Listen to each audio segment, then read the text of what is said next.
This video is the second of 4 videos where we're going to explain the escrow process for the buyers and the sellers. Just a disclaimer that these videos should only be used as a guide through the escrow process. You always want to consult your realtor for what applies to your specific situation. All the terms and conditions may not be the same since the contract can be negotiated between the buyer and seller before there's an accepted offer. I'm Betty Stringer with the Homes by Henson team, and we release informational videos for buyers and sellers so that whenever you're making a real estate decision, you can do so confidently.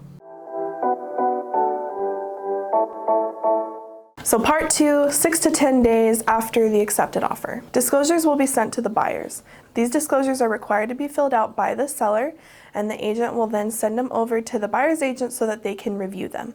We do have another video that talks about what these disclosures are, and we'll make sure to link that below. Inspections will be completed by the buyers.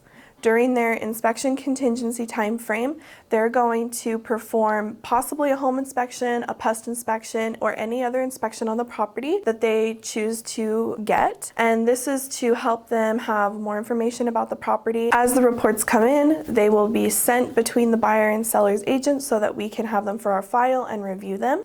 The buyer's lender will also be gathering more information for the loan at this time. There are a lot of documents that the lender needs final approval from underwriting on, and so they'll be working with the buyer to complete these documents and get any missing items and send them for underwriting so that they can be approved. And the appraisal process will begin. The lender will order the appraisal to be completed. An appraiser will be assigned to the property. They'll go to the property, and then it typically takes between 6 and 10 business days for the appraiser to complete the review of the appraisal and send it in for underwriting before we get an answer of whether the property appraised or not. That's about it for what is completed within these 6 to 10 days of the escrow process. For the buyer, they're doing a lot of running around, and your buyer's agent will be helping to get those inspections, look at the property, go in person, get the documents in. For the sellers, once you have your disclosure sent over to the buyers, there's not a whole lot that you're going to be doing. It's just going to be sitting and waiting and a lot of communicating with the agent to find out updates on what's going on with the buyer. So make sure to tune in to more videos on this segment so that you can find out the last few days of the escrow process and what's going to happen next. We'll talk to you then.